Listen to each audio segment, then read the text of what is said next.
Bonjour les amis. Aujourd'hui, nous verrons une fonctionnalité très importante et très intéressante dans Access, c'est la suppression automatisée des enregistrements. Nous, quand est-ce qu'on va l'utiliser? C'est pour vider d'une façon automatique notre table journal.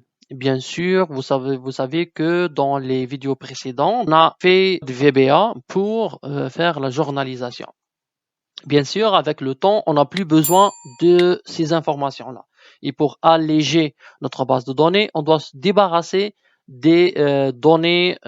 Nous, qu'est-ce qu'on va faire? On va se mettre comme condition le temps. Par exemple, on va se dire, après 2 années, je ne veux plus de ces données-là parce que je ne veux plus les consulter. Alors, je vais les supprimer.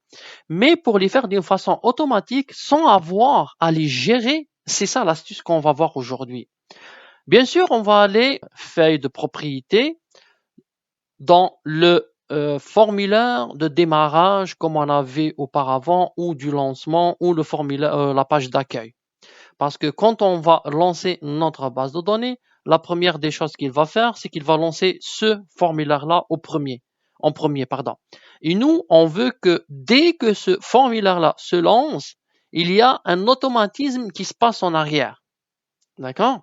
C'est ce qu'on va faire. Alors, on va aller dans formulaire d'ouverture, surchargement, ce qui veut dire dès qu'il s'ouvre, dès qu'il se charge, il va exécuter un code. C'est quoi le code? C'est ça ce on va voir maintenant. On clique sur nos 3 points pour qu'il nous ramène dans le panorama de codage et on est là-dedans. Parfait. Comment on va mettre déjà une note qu'on va appeler vider la table journal. Ensuite de ça, qu'est-ce qu'on va faire? On va lui dire date, expiration, on va l'appeler expiration.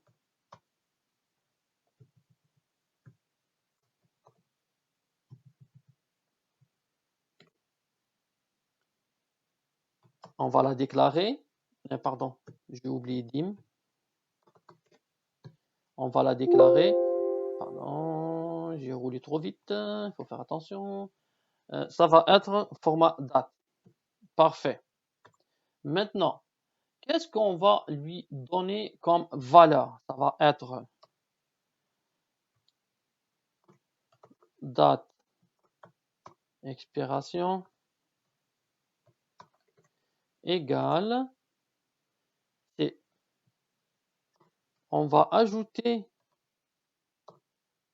à la date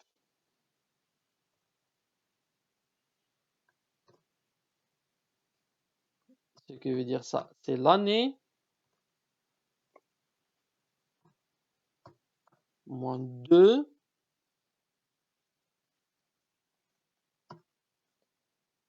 now. Now, ce qui veut dire c'est la date, l'année de maintenant. Après ça, do commande. Je pense que maintenant vous savez qu'est-ce que ça veut dire. Point set warning. Vous savez maintenant aussi qu'est-ce que ça veut dire. C'est pour désactiver les alertes. On va ouvrir notre table. Bien sûr, c'est une requête SQL. Et on va supprimer, pardon, delete, on va supprimer un enregistrement de la table qui est journal ou complet. La condition, ça va être quoi? Ouais, la condition date de... attendez une seconde, je me souviens plus, c'était quoi? Comment on l'appelait? Date, on a appelé seulement date. Ok, parfait.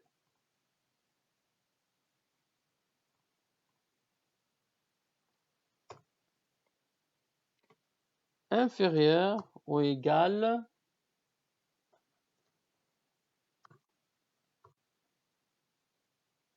pardon, dièse,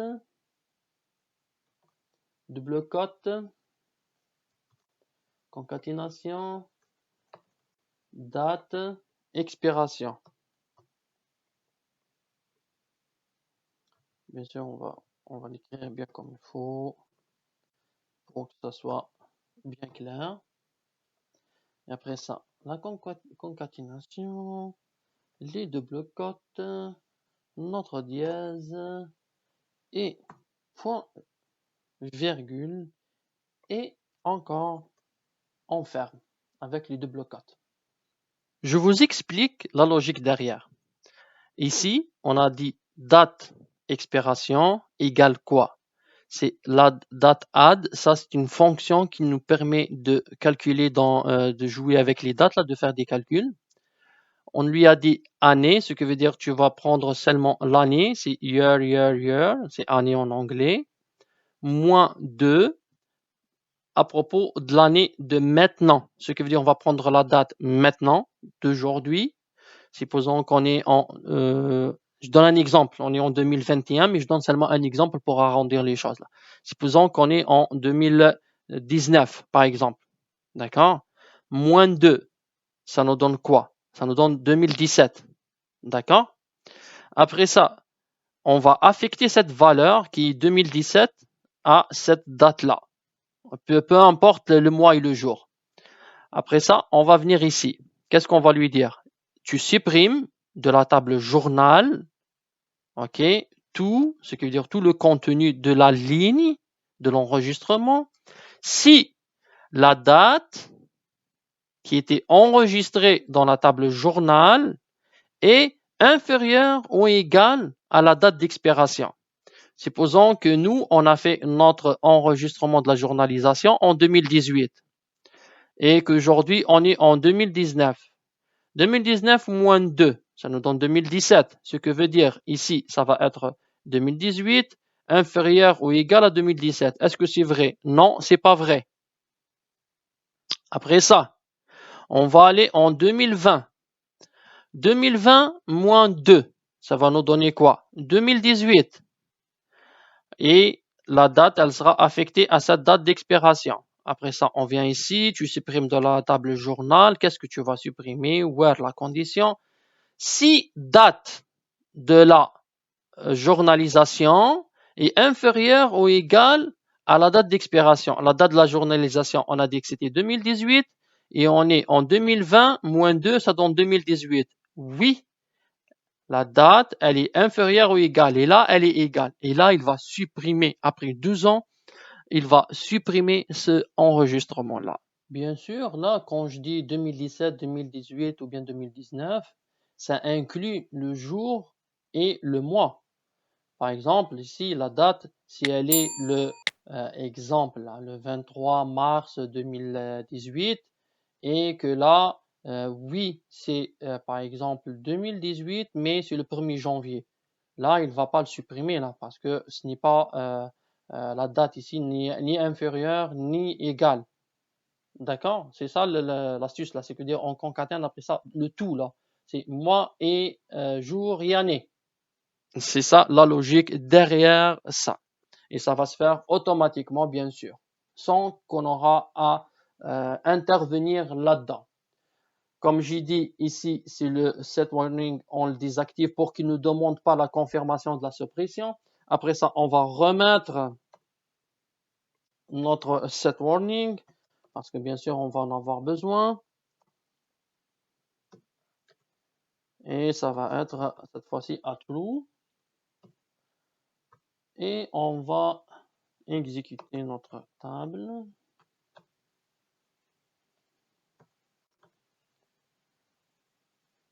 Pardon. Parfait. Excellent. On va enregistrer tout ça. On va fermer. Et on va faire un test. Mais avant de faire un test, on va aller dans le journal. Ici. OK. Est-ce qu'on a du 2018 ici?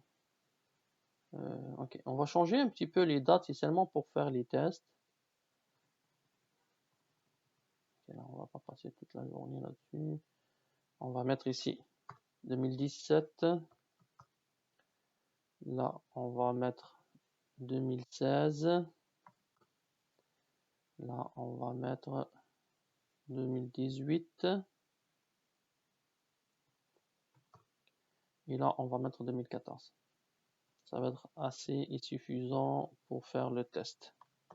Ok, parfait. La table journal. On a dit qu'on a 2017, 2016, 18 et 14. Parfait. On a sauvegardé. On ferme. On enregistre aussi. Et on a dit, si vous vous souvenez, que ça doit être formulaire, ça doit être surchargement. Il ne faut pas se tromper sur ça.